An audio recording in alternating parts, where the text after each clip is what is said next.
Hello, today I'm going to talk about learning to speak a second language. Give you some tips on getting through some of the rough patches and getting to a point where you're not necessarily fluent, but comfortable in speaking the second language.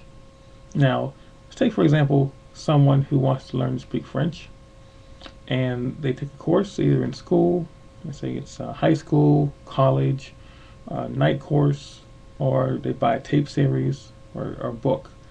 Now, what happens is you're taught to speak the second language as if you're going to teach it to somebody else. What I mean by that is that you're given a whole lot of rules.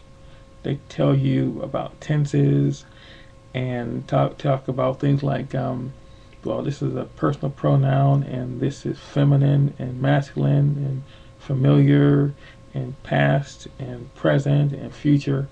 And so they give you a whole lot of rules. And so what happens is, as intelligent students, we know structure. We know how to apply certain rules, and we tested on these rules and showed that we were able to learn them and use them. But what happens is when you go out into the real world, these rules all kind of fall by the wayside.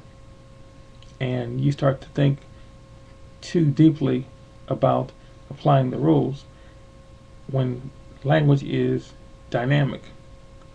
It's always changing. So what you need to do is you need to understand that when you're going to be in a situation where you're speaking a second language, you're not going to be as comfortable speaking that language as you are with your own language. Your mind has literally thousands of words that you can use at any time, and when someone says something to you, it gives you even more things that you can bounce back, and you're always thinking about your response. When it comes to a second language, you're kind of just hoping that you can make that one sentence make sense. There's not a whole lot of arsenal in the background waiting to fire out. You're dealing with maybe just a few phrases that you memorized or a situation that you know where you're going to apply a few words. So what you have to do is when you learn a second language, you have to have what I call survival phrases. You have to know that you're going to be saying things like I am and you are and we are, or where is, when, what time. You have to know your numbers. You have to know your survival phrases. Also, what you have to do is kind of bring things down to their purest contents. What means that when you, let's say for example, you're going to go and find a bank. Okay, you don't want to necessarily say you're looking for a bank. You might want to just say looking for a place for money, or a place to eat, or you're sick, you need a doctor, you need a police. You use very small descriptive words instead of trying to be as proficient as you are in your own language. Okay? It's like if you're walking down the street and let's say for example you were really, really ill and you saw someone and you say help. They know you need help, okay? And if you were to pass out, they wouldn't just walk away, they say, oh, the guy needs help. So same thing with second language. Just think of it as a survival situation that you're trying to just say just enough words to get your point across and get through the situation as comfortably as possible. When you're trying to learn a second language, also what you need to do is, if you're learning it from books and tapes, you need to have a lot of material that you're using. If you're using Pimsleur, you should also be using Rosetta Stone. You should be using a lot of different courses. You can go to the bookstore, the library, you can go online. You can find a whole lot of ways to actually use the language skills, learn more skills, and you should always try to listen to tapes and listen to programs, listen to movies to hear the real French being spoken.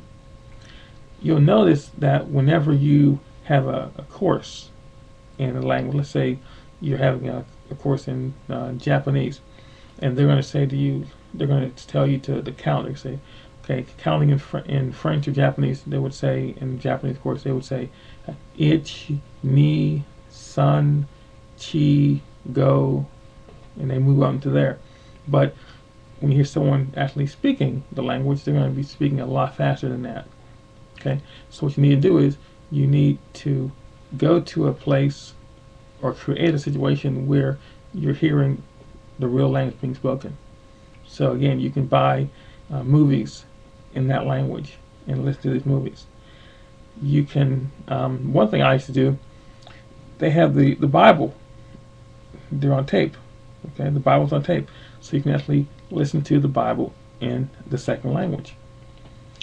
You can actually, if you buy DVDs of movies or TV shows, there's usually a track in French or Spanish or Italian within the track. It may be the spoken part or it might just be the subtitles, but utilize that so you can actually see the words, hear the language, and get your ear and your eyes accustomed to seeing these phrases. Okay, it's very, very important.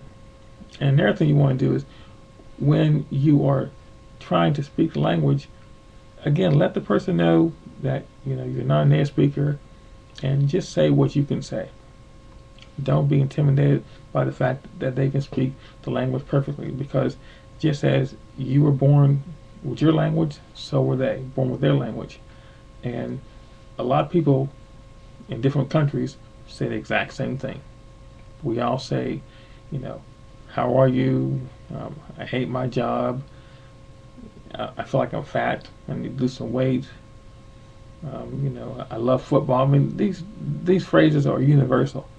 So understand that it's not like a magic thing going on there. They're not saying anything that's going to be earth-shattering. They're just saying it in their own language. So don't be intimidated by that. The more you can learn, the better you'll be, but it's going to take time. I don't care if you have a good memory for learning phrases or dialogue, you're still going to have a situation where even though you can say a word, you might be nervous. And that nervousness will make the person not able to really understand you. For example, let's say you learned a phrase and you were going to say it in the second language. What happens is a lot of times you don't say it loud enough, and the person simply says to you, I didn't understand what you said.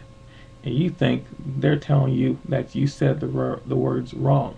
Okay, so the thing about it is you have to get yourself to understanding that you're not going to be, seen as being as brilliant as you are in your own language. So take your time. Okay, I'll give you a couple examples here of things that you can try to do in a second language. First of all, you want to have a system that gives you real sentences, real expressions that are used in that language.